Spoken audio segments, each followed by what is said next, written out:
Sudah tentu kita tidak ingin meletakkan masa depan bangsa yang besar ini di pundak calon-calon pemimpin yang berjiwa kerdil. Calon pemimpin yang berjiwa kerdil adalah mereka yang mendapatkan berbagai fasilitas untuk menaikkan harkat dan derajat mereka. Mereka bukan para kompetitor. Dia bukan orang-orang yang memiliki pengalaman dalam berkompetisi sehingga akan memunculkan satu regenerasi terbaik. Mereka tampil hanya karena difasilitasi tanpa memiliki kapasitas dan tanpa memiliki kapabilitas sebagai seorang pemimpin bangsa. Dan sudah tentu kita tidak ingin menyerahkan cita-cita perjuangan bangsa dan negara ini kepada sekelompok orang yang haus kekuasaan dan mereka sanggup menghalalkan apa saja untuk meraih kekuasaan itu. Lalu ketika mereka sudah berkuasa, mereka akan melakukan apa saja untuk kepentingan mereka. Gibran Rakabumi, putra sulung Presiden Republik Indonesia, Insinyur Joko Widodo, akan disebut calon pimpinan bangsa yang kerdil jika tetap berambisi untuk maju dalam pemilihan presiden dan pemilihan wakil presiden Republik Indonesia tahun 2024 nanti. Hal ini dikemukakan oleh Dewan Nasional Setara Institut Beni Susetio beberapa waktu lalu. Tetapi sebelum kami lanjutkan ulasan ini, jangan lupa dulu subscribe, like, dan komen konten-konten M2TV. Biar kami akan tetap eksis untuk mengulas isu-isu menarik dan tentu pastinya akan sangat menghebohkan. Sahabat M2TV, publik masyarakat Indonesia telah mengetahui bahwa baru saja Mahkamah Konstitusi mengeluarkan satu putusan dengan mengabulkan salah satu permohonan uji materi batas usia calon presiden dan calon wakil presiden Republik Indonesia. Putusan Mahkamah Konstitusi ini telah menimbulkan kontroversial yang sangat luar biasa. Para cendekiawan, para ahli hukum tata negara, bahkan para politikus dan tokoh-tokoh masyarakat, semuanya mengeluarkan statement seraya mengingatkan Insinyur Joko Widodo supaya dapat menahan diri dan meminta supaya Insinyur Joko Widodo mengingatkan putra sulungnya supaya jangan berambisi tampil dalam pemilihan Presiden Republik Indonesia tahun 2024 nanti. Ketika putra sulungnya ini terlalu berambisi, sangat dikhawatirkan akan menimbulkan efek yang tidak bagus terhadap prestasi besar yang sudah ditoreh oleh Insinyur Joko Widodo ayahnya dalam memimpin bangsa ini selama 10 tahun. Bukan saja Beni Susetio, Dewan Nasional Setara Institut yang telah mengingatkan Gibran Rakabumi supaya jangan terlalu berambisi untuk tampil dalam pesta pemilihan Presiden Republik Indonesia tahun 2024 nanti. Ada juga Basuki Cahayapurnama atau Ahok mengingatkan keluarga besar Insinyur Joko Widodo seraya berkata bahwa Indonesia adalah negara yang sangat besar, terdiri dari 200 juta penduduk, harus dipimpin oleh mereka yang benar-benar memiliki pengalaman dalam segala hal. Harus dipimpin oleh mereka yang sudah menggeluti dunia politik bertahun-tahun. Yang Ahok ketahui Gibran baru terjun ke kancah politik sekitar 5 tahun. Menurut Ahok, itu belum cukup untuk menjadi pemimpin bangsa. Gibran memerlukan satu proses yang panjang untuk menempah dirinya agar siap menjadi pimpinan bangsa. Tetapi apa yang kita lihat, apa yang kita saksikan, Gibran selalu memainkan kata-kata terserah rakyat. Bagaimana kata rakyat, bagaimana pilihan rakyat. Ini sangat berbahaya. Jika tokoh-tokoh masyarakat, calon pimpinan, sudah melemparkan tanggung jawabnya, sudah melemparkan akal dan moralnya atas keputusan rakyat, maka yang akan terjadi adalah orang-orang munafik. Calon-calon pemimpin negara yang munafik, yang selalu menjual nama rakyat untuk kepentingan kelompok dan pribadinya. Memang betul apa yang dikemukakan Gibran bahwa terserah rakyat. Rakyat yang akan memilih dalam konteks negara demokrasi.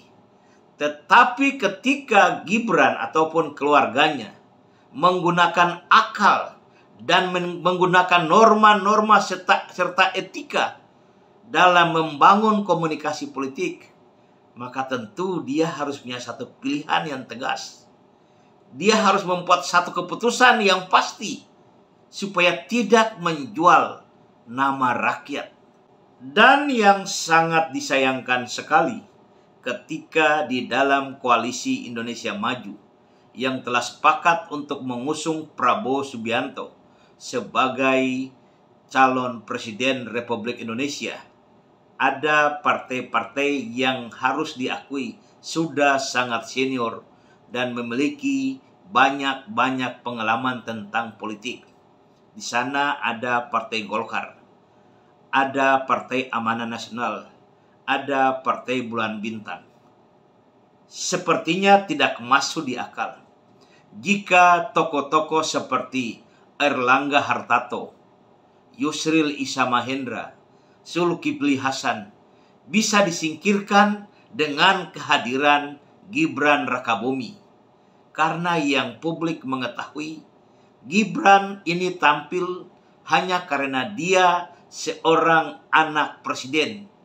Jadi yang akan diharapkan oleh partai-partai yang tergabung dalam koalisi Indonesia Maju adalah kepentingan elektoral. Mereka tidak melihat bagaimana integritas, loyalitas, dan pengalaman Gibran Rakabumi sebagai calon pemimpin bangsa. Yang mereka sekali lagi pikirkan bahwa yang penting bisa menang. Ini sangat berbahaya untuk masa depan bangsa dan negara kita ke depan. Karena apa? Kita dapat membayangkan jika ada sekelompok tokoh yang sedang berpikir yang penting 5 tahun ke depan kita bisa berkuasa. Ketika kita sudah berkuasa, kita bisa melakukan apa saja untuk kepentingan kita dan untuk kepentingan negara. Bahwa sengaja kami mengungkapkan, jika orang-orang ini berkuasa, maka mereka akan melakukan segala daya upaya untuk kepentingan mereka dan untuk kepentingan bangsa. Untuk kepentingan mereka didahulukan, karena yang kita ketahui, beberapa waktu yang lalu ada statement yang keluar dari seorang Prabowo Subianto tentang kondisi harta kekayaannya. Dalam 20 tahun terakhir ini tidak mengalami peningkatan, bahkan adanya penurunan oleh karena dia tidak berkuasa.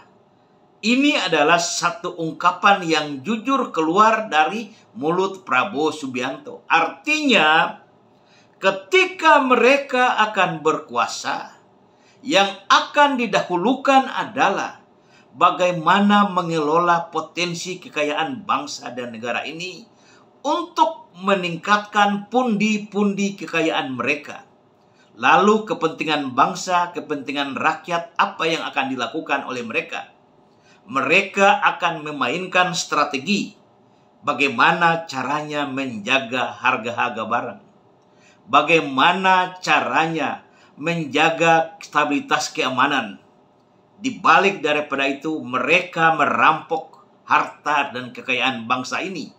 Hal inilah yang pernah terjadi pada masa pemerintahan Orde Baru, di mana rakyat diinabobokan, rakyat disumbang dengan berbagai subsidi, harga barang dijaga, aparat keamanan diprioritaskan untuk menjaga keamanan dan ketertiban bangsa, dan para pejabat bersama keluarganya berpesta pora dengan memanfaatkan kekayaan dan penghasilan negara. Sudah tentu kita tidak ingin meletakkan masa depan bangsa yang besar ini di pundak calon-calon pemimpin yang berjiwa kerdil. Calon pemimpin yang berjiwa kerdil adalah mereka yang mendapatkan berbagai fasilitas untuk menaikkan harkat dan derajat mereka. Mereka bukan para kompetitor. Dia bukan orang-orang yang memiliki pengalaman dalam berkompetisi sehingga akan memunculkan satu regenerasi terbaik. Mereka tampil hanya karena difasilitasi tanpa memiliki kapasitas dan tanpa memiliki kapabilitas sebagai seorang pemimpin bangsa. Dan sudah tentu kita tidak ingin menyerahkan cita-cita perjuangan bangsa dan negara ini kepada sekelompok orang yang haus kekuasaan dan mereka sanggup menghalalkan apa saja untuk meraih kekuasaan itu. Lalu ketika mereka sudah berkuasa, mereka akan melakukan apa saja untuk kepentingan mereka. Lalu rakyat akan tetap menjadi pelengkap penderita dalam setiap kebijakan-kebijakan pembangunan bangsa ke depan. Dan kita sangat berharap Presiden Joko Widodo sebagai figur yang benar-benar kita idolakan, dengan segala pencapaian yang telah dituliskan selama 9 tahun ini, dapat menjadi guru yang baik di dalam keluarganya, dapat menjadi penasihat yang baik di dalam keluarganya, maupun untuk bangsa dan negara ini. Supaya segala pencapaian-pencapaian yang telah ditoreh oleh Insinyur Joko Widodo, yang selama ini kami bangga-banggakan, dapat tetap ditulis dengan tinta emas dalam sejarah bangsa ini, maupun di dalam hati dan sanubari kami yang sampai saat ini masih tetap menidolakan Presiden Joko Widodo sebagai satu-satunya presiden yang telah memajukan bangsa dan negara ini. Tetapi jika sekiranya Mas Gibran tetap tampil, sangat-sangat berpotensi akan merusak nama baik keluarga, akan merusak nama baik ayahnya yang selama ini kami bangga-banggakan.